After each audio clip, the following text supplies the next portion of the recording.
حبايب قلبي، ازيكم يا بنات؟ عاملين ايه؟ يا رب تكونوا كويسين وبخير ان شاء الله يا رب. النهارده بقى فيديو جديد، روتين كده حلو هيعجبكم قوي. هنضف معاكم الاوضه وكمان هننضف الحمام. وكان عندي شويه مواعين كده هقول لكم كلمتين واحنا بنغسلهم مع بعض. فتابعوا الفيديو للاخر ومتنسوش الاشتراك في القناه وتحطوا لي لايك وتكتبوا لي كده كومنت تقولوا لي انتوا بتتابعوني منين. بصوا يا بنات، انا هنا الفيديو ده يعني الأوضة كان بقالها كام يوم كده مبهدلة شوية، فقلت انضفها. يعني انا كنت لسه مسحها قريب، فمش همسحها يعني في الفيديو ده. قلت انضفها تنظيفة حلوة كده بعد ما يعني قمت من التعب اللي كان عندي ده، البرد وكده. ففتحت الشباك، قلت اغير الجو بقى واغير اهوي يعني الأوضة عشان يعني المرض بقى انتوا فاهمين، والعدوى وكده. كلنا كان عندنا برد يعني. بس ففتحت كده الشباك اهو، وشلت بقى الملاية ونفضته كده.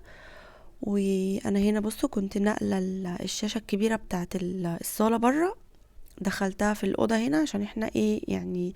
كنت انا وزين وكنزي بننام لوحدينا في الأوضة دي عشان ما نعديش باباهم. بس فهي الأوضة دي كانت دايما بتبقى نظيفة عندي يعني، فلما نقلنا بقى قعدتنا فيها وكده، وقلت احط التلفزيون فيها عشان الشتاء والبرد وكده، فطبعا ايه يعني لازم تتنضف بقى كل يوم هي كمان. بس فانا هنا بقى ايه لما صدقت بقى ايه رقت كده وخفيت شوية وبقيت قادرة اتحرك يعني. بس يا بنات عايزة اقول لكم الروتين ده كان حوالي الساعة مثلا 10 بالليل كده.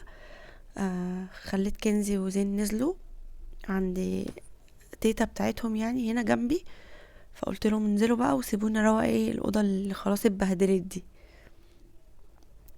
عايزة اقول لكم وانا بنضف كده وهم مش معايا، بصوا الحاجة اللي بتاخد ساعة وهم موجودين معايا ما بتاخدش ربع ساعة وانا لوحدي.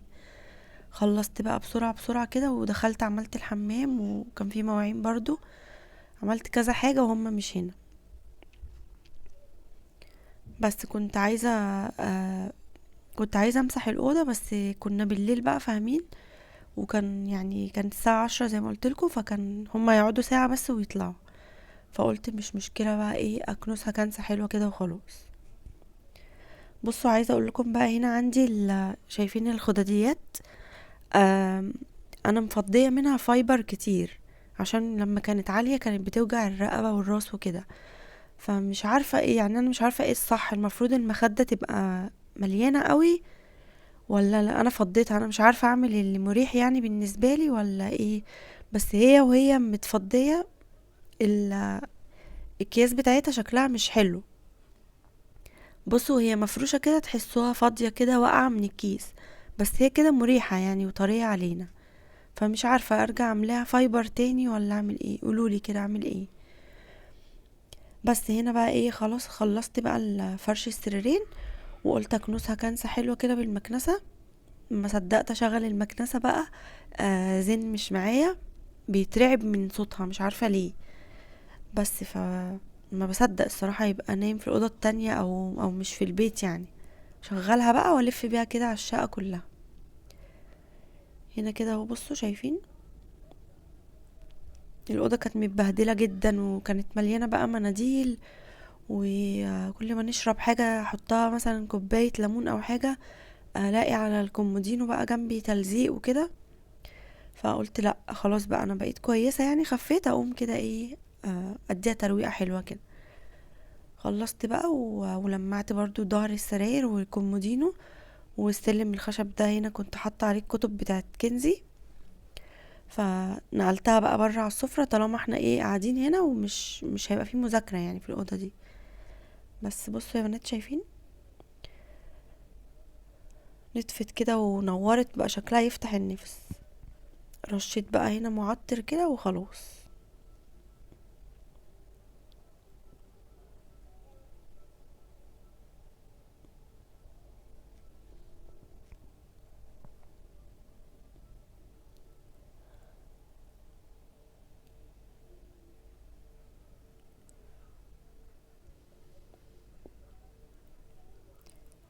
هنا بقى يا بنات كنت دخلت على الحمام. انا بصوا يعني اول مرة في حياتي بجد الحمام يقعد كده اسبوع من غير تنظيف. يعني مش عارفة اقول لكم يعني بقى عامل ازاي. بس التعب اللي كان عندي ده كان جامد شويتين تلاتة كده، بس الحمد لله يعني.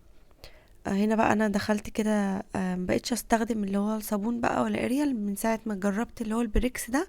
حلو قوي يا بنات، ريحته تحفة، عاملة زي الديتول بالظبط.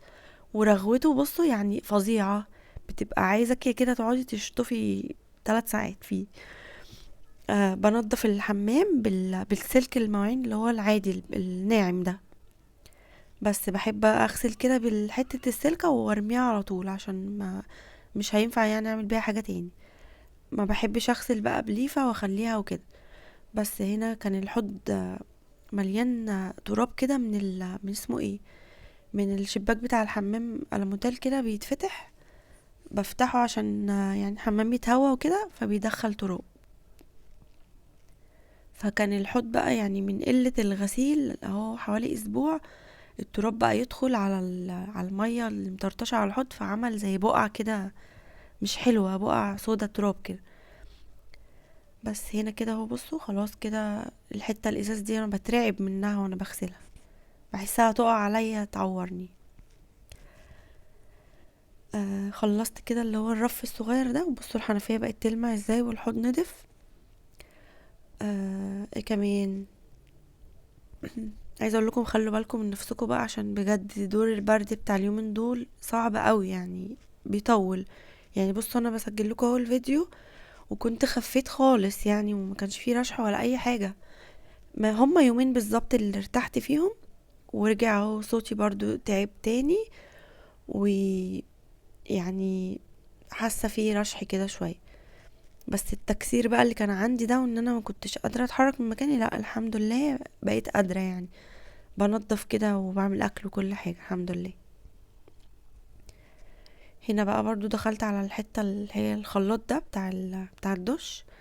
كان مكان بقى ما اي حد بيستحمى او كده، كان ملطشه كده صابون، عامل حاجات بيضه كده اسمها ايه، الترسبات اللي هي بتاعه الصابون دي. فبصوا انا كنت قرفانه قوي والله من الحمام. فعلا الواحد لما بيتعب يعني بصوا، حاجات كتير قوي اتراكمت عليا. بس ان شاء الله الايام اللي جايه كده هدلعكم فيديوهات كتير. هنا بقى دخلت اهو على التواليت نفسه. كنت منضفاه يعني من جوه الاول قبل ما ابدا في الفيديو. انا مش بحب اجيب لكم من اللقطه دي يعني، عشان مش حلوه يعني. بس هو الحمد لله نضيف يعني. بس هنا بقى كنت بعمل من بره الحته اللي فوق دي بتاعه السيفون، والغطا نفسه والجوانب بتاعته. ساعات كده يا بنات بحب انضف الحمام قوي بالكلور اللي هو بتاع الغسيل الغسيل الابيض. كلور ابيض او كلوركس الوان. الابيض بحسه بينضف الارض قوي، وبيخلي دايما لما بنضف بيه الارض وباجي انشف بلاقي الارض ناشفه ناشفه بقى، فاهمين؟ مش مش محتاجه تتنشف اول ما امسحها، يعني مش عارفه بيعمل ايه في الارض. بس كده يا بنات خلصت بقى الحمام وبقى فله.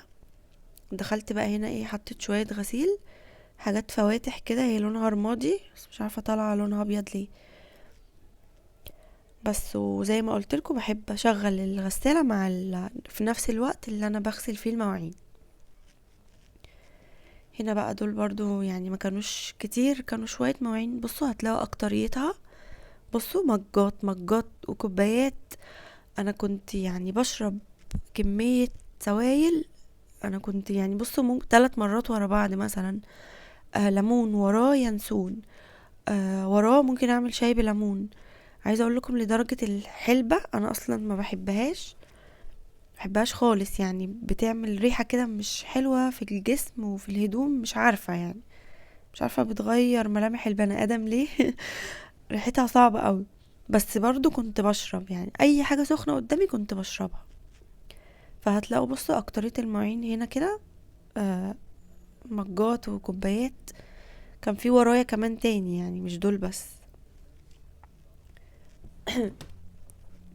بس كده هنا شطفت الكوبايات كلها، وظبطت كده الدنيا، ورتبت الاطباق على جنب عشان تبقى سهلة عليا في الغسيل.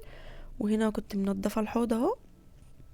بس وعايزه اقول لكم بقى نصيحة بالذات في الايام التلج اللي احنا فيها دي في الشتاء. بصوا انا عمري في حياتي والله ما جالي دور برد يعني زي ده. لان انا جالي برد كتير وقليل، انا ما شفتش في حياتي زي ده. خدوا بالكم من نفسكم، عشان انا يعني شفت كام يوم انا اتذليت والله العظيم فيهم بجد. اوحش حاجة فعلا لما صحتك كده تخونك وتتفاجئ. انا كنت نايمة كويسة يعني عادي، عندي رشح عادي وبكح شوية. عايزة اقول لكم في اليوم اللي انا رحت فيه للدكتور ده نمت عادي. صحيت بقى، صحيت الساعة 10 الصبح، وكنزي كانت صحيت وزين صحي. انا من الساعة 10 لحد الساعة 4 العصر انا نايمة في السرير. بصوا، عايزة اقوم ارفع نفسي مش عارفة. والله كنت عمالة اعيط كده، بصوا بالدموع مش عارفة اعمل ايه. وكنزي صاحية وجعانين يا عيني عايزين يفطروا، فمش لاقيين مش عارفين يعملوا ايه. وتقول لي قومي يا ماما، طب اعملي لنا شاي بلبن، بس طب اعملي لزين ببرون عشان بيعيط. انا مش قادرة، هو يعيط وانا عمالة اعيط جنبيهم. ف حاجة وحشة قوي يعني بجد، والله اتذليت اليوم ده. رحت عاملة ايه بقى؟ فتحت الدرج جنبي كده، كان فيه اللي هو البنادول ده بتاع البرد ومسكن للجسم. فاخدت واحدة وانا عارفة ان هي مش هتعمل حاجة. مفيش، لقيت نفسي 10 دقايق وبقيت كويسة، وابتديت اعرق كده والوجع بدأ يفك شوية من جسمي. رحت قايمة يعني، بصوا كنت بتسند كده والله العظيم على الحيطة. قمت عملت لهم الشاي، وكان كريم جه بقى من الشغل، راح وداني بقى على طول للدكتور. فخدوا بالكم بقى من نفسكم بجد، الشتا دي شكلها صعب قوي يعني. كمان دور البرد اللي منتشر اللي الدكتور حذرني منه ده، فعلا بجد ناس كتير قوي عرفت ان هم جالهم. حاجة صعبة يعني.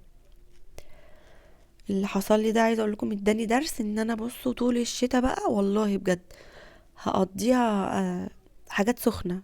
برتقان بقى بصوا على طول هجيبه، ومشروبات سخنة بقى على طول، ليمون بقى، ينسون، سحلب. واللبس التقيل ده برضو انا مش هخفف بقى واقعد الخبط اللخبطه اللي انا بلخبطها دي، عشان انا برضو ايه ساعات بستهبل كده. تلاقيني مثلا وانا بروق ولا بعمل حاجه سخنت كده، فاروح شايله حاجه من الهدوم اخفف خالص، ممكن اقعد بحاجه قط مثلا. انا بشتغل بقى مش حاسه يعني بالبرد، فده بقى اللي بيخليني دايما اتعب واعيه وكده. بس ايه كمان؟ هنا بصوا اهو كده، كنت خلاص قربت اخلص، ما كانوش كتير عشان انا يعني ما كنتش بعمل اكل يعتبر. اكلنا كله كان من بره. كان اخري ممكن اعمل مثلا لسان عصفور، لزين، ما ممكن احمر بطاطس، شوربة خضار، فاهمين؟ فما كانش فيه حيلة بقى وكده حاجات كتير. كنا بنجيب اكل جاهز دايما من بره. بس يا بنات عايزاكم بقى تقولولي ايه رأيكم في الروتينات اللي انا بعملها لكم؟ بتشجعكم كده وبتديكوا طاقة ايجابية وبتحفزكوا يعني ان انتوا تقوموا تعملوا حاجة، ولا ايه؟ قولولي برضو رأيكم. ايه كمان؟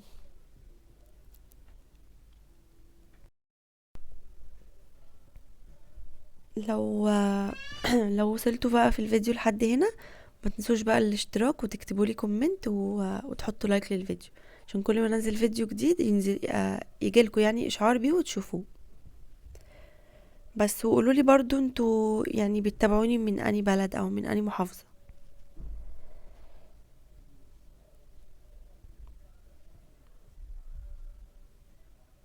هنا كده خلاص انا كنت بشطب اهو المواعين، وهظبط كمان الحتة بتاعت الرخامة اللي قدامي دي. والبوتاجاز كده كده عندي كان نضيف، عشان زي ما قلت لكم ما كنتش بعمل اكل. هو بس كان يا دوبك كده عليه شوية رده وفتافيت كده، ما كان ايه، ما كان حد بيسخن عيش او كده. بس فهديله مسحه كده بالفوطه على طول، مش هغسله يعني بماء وصابون وكده، هو اصلا نضيف. بس يا بنات، يا رب يكون الفيديو عجبكم ويكون شجعكم كده وتكونوا استفدتوا منه. واستنوا بقى الفيديوهات اللي جايه هنزلها لكم ان شاء الله. انا عارفه ان انا بتاخر في الفيديوهات، بس ان شاء الله هحاول انتظم كده شويه. يعني الواحد كل ما بيخلص من حاجة يطلع له حاجة، مثلا ارتاح من جو البرد بقى والعيا وكده، الاقي زين بقى مش ساكت او مش عارفة اصور منه او كده. بس فادعولي كده واكتبوا لي كومنت حلو عشان يشجعني واقدر اصور وانزل لكم بقى فيديوهات تعجبكم. بس كده يا بنات، اشوفكم على خير ان شاء الله في الفيديو اللي جاي. يلا حبايب قلبي، مع الف سلامة.